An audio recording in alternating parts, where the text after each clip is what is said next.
Hello, and welcome to another episode of The End of the Search. This one I call it, When Fear Strikes, What Not to Do. Well, it's interesting because when there's fear or the presence of fear, the tendency is one to solve the things, is one to do something, wants to react, wants to act. Now, remember that within the world of appearances, the survival mechanism of this seeming individual, it acts automatically. So when there's immediate danger for the seeming body, the reaction will happen. We're not going to sit and think about it. But we're talking about the psychological fear. So when there is fear present, the first thing is to remember that what is the fear? And if you look at it, you notice that the cause of the fear is a thought. Okay? There may be feelings that may be coming up, sensations, but the cause of the fear is a thought. The tendency is to immediately listen to the thought and try to do something about it. But that is only dealing with the surface of the issue. What we, or at least what these videos are about, is not so much about how to handle any fear. It's about knowing who I am. You see? The way to know who I am or what I am is by withdrawing attention from the thought and resting in the silence that I am. So, when fear strikes, the first thing is to notice it, that there is feeling, sensation, there seems to be a story running around. We're not denying nor suppressing nor ignoring. What we're doing is looking. So there's a situation, there's a fear arising, or there's a sensation, you may call it fear, and that's fine. You don't even have to label it fear. But whatever is arising, I rest in this moment, in this space, and I just simply look at the thought and sit with the experience itself. What happens is that in that moment I can really do an honest investigation. I ask myself, is this thought, is it happening right now? Or is it just a thought? And then you can see that it's just a thought. And you rest in that space. And when you rest in that space, you have access of the peace that is underneath it all. Even when a feeling or a sensation may be present, even when the thought is present, there is a space in which the feeling, the thought appears. We're pointing to that space, you see? And the mind goes, okay, that's wonderful, but there's the thought, there's a fear, I gotta do something about it. No, because the I gotta do something about it is another thought, you see? This is when it gets interesting because, again, the tendency is the identification with the separate self, and because there's a strong identification with that, every single thought is about that seeming self, and it's always trying to do something, to do, but we're pointing to the beingness which rests underneath. See? And as you rest in that beingness, you become the observer, like the witness. And from the standpoint of a witness, you experience a peace that surpasses all understanding. From that peace that surpasses all understanding, if movement needs to arise to handle the situation, movement will arise. If movement does not need to arise, movement will not arise. And whatever happens is irrelevant because you're resting in the being that you are, which is what these videos are pointing to always. And that beingness is right now. Is this present moment, is being, that's all there is to it. because we're so used to doing by identifying with this, with the concept of the I, with the seeming person that I claim to be, this may seem impossible to actually to put it into practice, because there's feelings, sensations, thoughts. There's a conglomerate of all the things coming up, and then all of a sudden pointing to the fact that I am makes no sense. I gotta solve this. This situation has to be solved. No, nothing needs to be solved, needs to be seen. You see? And you rest in that seeing. Again, this is not hiding, it's looking, because hiding is another form of fear that takes the form of some kind of a strategy or so. No. This is just looking. And in the looking, you can see the thought, you can see the sensation, and you remember this is all there is, and I am. And I rest in the I am. You see? And now observe how life continues to unfold. An idea may show up that may help dealing with the situation, or may not. Now, one of the things that we have to keep in mind is that this is not a strategy to fix or to solve anything. Therefore, all expectations have to be dropped immediately. In other words, we're not doing this to rest in the peace that passes all understanding, so the answer come up in order to fix or change whatever it is that I want to change. I'm still then focused on the seeming identity of a person that is trying to control something. This is a complete letting go. It's a complete surrender to what is. And if there's no expectations of how things need to go, then that's fine. But if there's an expectation of how something needs to go, that is control. You see? And therefore this is not going to work at all. Because this is not a strategy for something to work. This is a pointing to a fact. And the fact is that you are. When fear strikes, let's get rid of the label fear, and let's say when a sensation appears and a thought tries to somehow translate it, it's just what is. I rest in the I am. That's why when there's a lot of agitation, the tendency is to do something, and the interesting thing is what we're pointing to here is the opposite. What not to do. What not to do is whatever the mind is telling you to do. It's just simply go back to the silence that I am, to the beingness that I am. And notice how the doing will happen if it's supposed to happen. You see? So this is not sitting there, so do nothing. I'm not saying do nothing in a sense of intellectually, just don't do anything. If anything, the doing here would be just to be. If you want to use that concept of doing, okay, the doing would be just be.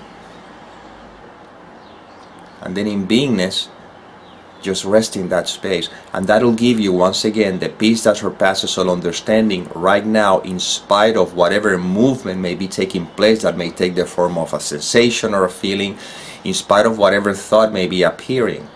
And this is not theoretical. This is very practical. See? It's going back to center and resting in center. Again, we're not used to do that because we're used to doing, and we think that doing is the way to go. We hear it all the time. No, you can sit there, but nothing is going to happen. You need to do. Yeah, when you're trying to control life, you see, that's when we come up with this idea that I have to do something. And yes, absolutely, if you want to try to control your universe, you're going to have to do something. But there's a little detail that is overlooked. And we cannot control the universe controls itself. The thing is that we say, I cannot control the universe, but I control my life. No, your life is part of the universe. In the same way that I cannot control the universe, I cannot control my life. But if I surrender, I see how life expresses through the seeming instrument called quote-unquote me. And the more we appreciate that beingness, life actually, it's like a weight that is being lifted off our shoulders. Is the trusting in life, not the trusting in myself. You see, that myself is the one who wants to control. Is the trusting in life, which paradoxically, life is myself, but not myself in a sense of being as a person. I'm talking myself, capital S, self. You see, that I am. This is why it's simple. We made it all complicated by believing the content of the mind, beginning with the concept I individual, separate individual that now has to control everything. And notice that when any thought of fear, concern, whatever shows up, or feelings, and we rest in that beingness, we have access to clarity. Before, we didn't have access to clarity. Although clarity was there, we're just too involved with the chaos. You see? And I believe Albert Einstein used to say, you cannot solve a problem with the same mind that created it. And that's the one that wants to do something. Ramana Maharshi used to say that to try to use the mind to fix the situation or to fix the mind or so, it's like asking the thief to become the police officer. It'll follow you forever. In A Course in Miracles, it says that the ego thought system is bulletproof, but it's not God-proof. You see? I think it's foolproof, what it says, or something like that. But it's not God-proof. You see? In other words, what it's pointing to is that the logic of the ego thought system, in the logical mind that comes from the sense of being a separate individual, it's bulletproof. I mean, the logic is so clear, it just makes perfect sense. You cannot argue with that logic, and that's why it's dangerous. Not dangerous in a real sense, but it's dangerous in a sense that it's very logical. You cannot argue with that. But it's not God-proof. In other words, it's not truth-proof. And truth is beyond the mind. Truth is not conceptual. You see? Beingness have nothing to do with the doingness. It have to do with something that transcends all of that. So if you try to grasp this with the mind, you're going to get lost forever. And that's the problem. We're trying to make sense of this. Okay, I get it, but I need to understand. No, there's no need to understand. Just deal with the direct experience. Right now, what is the experience? You see, the experience. What is the experience right now? If there's no identification with the thoughts, if you don't believe the thoughts, what is the experience? Is this theoretical? Is this so abstract? Or no, it's just the most common, it's common sense. What is the experience right now if there's no identification with the thoughts? If you don't believe the thoughts, what is the experience? See, your experience is showing it to you. And yet we don't listen to the experience. We are used to the chaos. No, we got to go back to the mind to fix whatever it is, and there's chaos and fear, and then we use fear to try to use it as a motivator. Fear is not a good motivator, it's a good distractor. Love doesn't motivate. Love inspires. Peace, let's use the word, peace inspires. Fear motivates. Peace inspires. And when you feel inspired, you don't feel like you need to force anything. But when you try to motivate yourself, it's like you're forcing, you're going against something. So when fear strikes, when a thought, unsettling sensation strikes, that we call it fear, and the thoughts begin to add stories of what could happen, whatever, we just look. We don't avoid, we don't negate, we don't suppress, we look. Okay, right now, there's a movement, there's sensations, there's thoughts. I am. You see? I resting, I am. And then you remain there in that peace that you are. And notice how, if an idea comes through, notice how the execution of the idea happens organically. And if no ideas come through, you remain in the peace that passes all understanding. And if you're letting go of everything, you're not attached to anything, then the mind doesn't have nothing to play with. Hey, I can take this away from you. Okay, I'm resting in beingness. Hey, look what could happen. Okay, I'm resting in beingness. You see? And this is what we are cultivating here, remembering that which has been all the time, but is being overlooked by all the thoughts and conditioning and beliefs and everything. So we just need to just simply be. See? There's no fixing anything. There's nothing to fix. Beingness doesn't need to be fixed. Beingness is, and you are. And you're resting in what you are. You're resting in being. And once again, from the mind's perspective, this is not practical. We gotta do. This world is about doing. Well, if that's what you want to do, be my guest. I'm not here to try to convince you of anything. I'm pointing to a possibility that might have been overlooked. Life inspires you to watch this information. Well, this is simply what is being offered. Just simply pointing to something that, again, has been overlooked by thought, by conditioning. You see? And again, let's put it into practice to see that this is not esoteric. This is very practical right now. Whatever may be happening, whatever may be going on in your life, which is, again, I'm not discrediting or anything like that. But if the mind is completely filled with fear and you're completely dragged by the whole situation, by the whole thing, well, again, what is your experience when you're identified with the mind? What is your experience? You see, when you're identified with the mind, chaos, fear, or whatever, what happens if right now you're resting in beingness and let it all go and says, thy will is done, I am, and you rest in that space? What remains? You see? And that space or that whatever has been the whole time. You see? And you keep going there again, keep going there to remember the fact that you are. Again, you don't go there to fix the situation outside because you're missing the mark. This is not about fixing anything in the world of appearances. The world of appearances is going to unfold however it's going to unfold.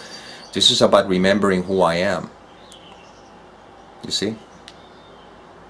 And you rest in the being that you are, in the silence that you are. And you see how the play unfolds. And the doing happens. If doing is necessary. You see? And that's why when there's fear, what not to do. Another way of saying is, when there is fear, I need do nothing. And once again, I need do nothing. Don't let the mind interpret it and make it as, take it as, okay, just go watch television, sit on a couch and eat potato chips. No, this is not what we're talking about. Because that is another doing. It's avoidance. I need do nothing is that I rest in the peace that I am, remembering that I am. And as I am, thy will is done, the will of life, and you are life. And then this becomes a play, not taking that seriously. You see? And you rest in being, because you are being. You're always being. You can never not be. We're too much focusing on the doing by believing the content of the mind.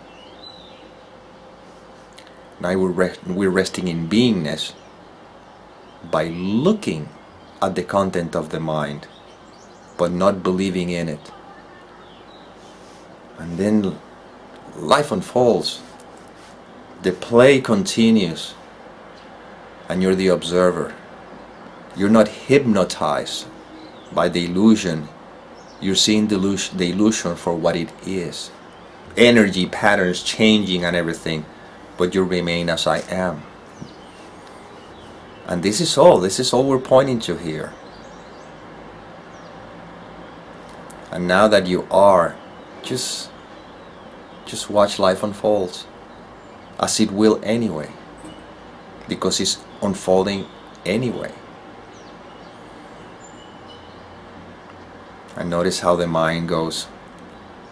So it's if unfolding anyway, what happened if this situation doesn't solve itself? And we're going back to what said at the very beginning. That is an argument. That is a thought. Look at that thought. Oh, okay, just another passing cloud. But what remains? What remains is I am. I rest in I am. This is beingness. This is peace. This is love. It simply is. Well, this is inspiration that came through. I hope it served. And as always, may peace permeate the mind so that love can be extended.